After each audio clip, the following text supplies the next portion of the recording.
notre maison brûle.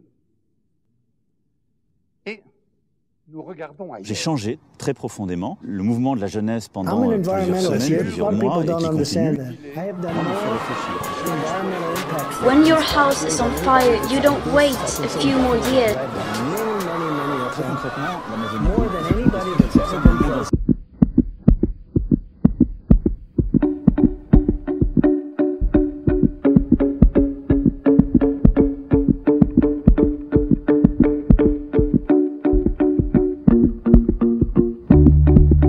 climatique est un défi spirituel et moral. Nous, les membres de la conférence des responsables des cultes en France, nous voulons prendre la parole ensemble pour partager notre conviction. L'engagement de chacun de nous doit être plus fort.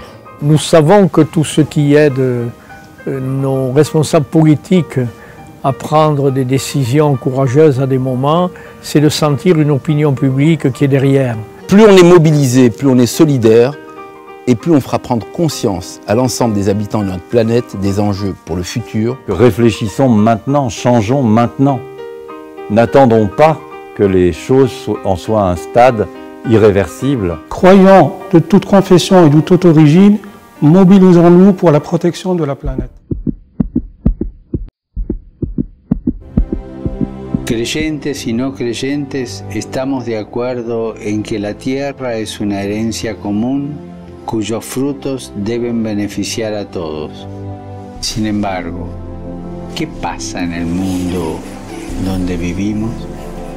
La terre, don de Dieu, est remplie de beauté et de merveilles. Mais aujourd'hui, nous voyons que la terre, notre maison commune, n'a jamais été si maltraitée et négligée. Nous nous sommes développés à une vitesse plus grande que nous ne pouvions imaginer. Et nous avons traité la terre comme si elle avait des ressources illimitées.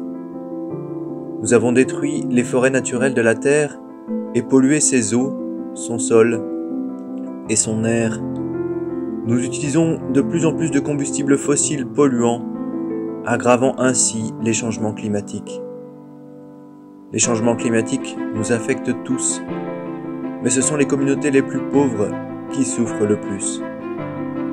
Et malgré ces problèmes, nous continuons de consommer et de jeter davantage de biens, laissant sur notre passage un amas de biens et de destruction. Mais attention, le pape le dit avec force dans Laudato Si, on ne peut pas réduire l'écologie à une simple question environnementale. La crise écologique ne peut pas être séparée de la crise sociale, de la crise migratoire et de la crise éthique. Tout est lié. Il n'y a pas de crise séparée, mais une seule crise qui touche tous les êtres humains. C'est en ce sens que le pape écrit « Une vraie approche écologique se transforme toujours en une approche sociale pour acclamer tant la clameur de la terre que la clameur des pauvres. » Tout est lié. L'écologie doit être une écologie intégrale qui englobe aussi bien les questions environnementales que les questions humaines et sociales. Tout est lié. Le but n'est pas seulement de protéger l'environnement, mais de construire un monde plus juste, de garantir à tous l'accès à l'eau potable, à la nourriture, aux soins, à l'éducation, au travail et à la culture. Tout est lié. Pour nous aussi, toutes nos relations sont liées les unes aux autres. Notre rapport au monde se construit ainsi à travers 4 grands types de relations. Une relation à soi-même, à son propre corps, à ce qui nous est donné. Une relation aux autres, qui va nous permettre de construire un projet de société, de vivre ensemble malgré nos différences, de construire notre vie en famille, au collège, au lycée, dans nos activités. Une relation à la nature, qui nous porte et nous nourrit. C'est grâce à elle que nous vivons, c'est par elle que nous respirons. Une relation à Dieu, une relation à la transcendance, à l'espérance, à ce qui nous échappe. Tout est lié. C'est le slogan du pape dans Laudato Si. Et nous pouvons faire nôtre ce slogan pour que nous soyons à notre tour acteurs de cette écologie intégrale. Depuis le 16 mars 2020, comme l'ensemble des habitants de la planète, nous vivons une crise que personne n'avait imaginée. Des personnes sont durement éprouvées par la solitude, par la maladie, par le décès d'un proche. D'autres se dépensent sans compter. D'autres vivent encore plus péniblement leur situation de fragilité.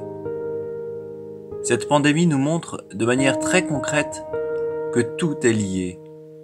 Crise sanitaire, crise économique, crise sociale, crise écologique, mais aussi crise spirituelle. Dès lors, le pape François a lancé au mois de mai une année spéciale Laudato Si, pour tous nous inviter à une réflexion sur le monde après le Covid, à une conversion, pour mener des changements et cheminer ainsi vers une véritable écologie intégrale.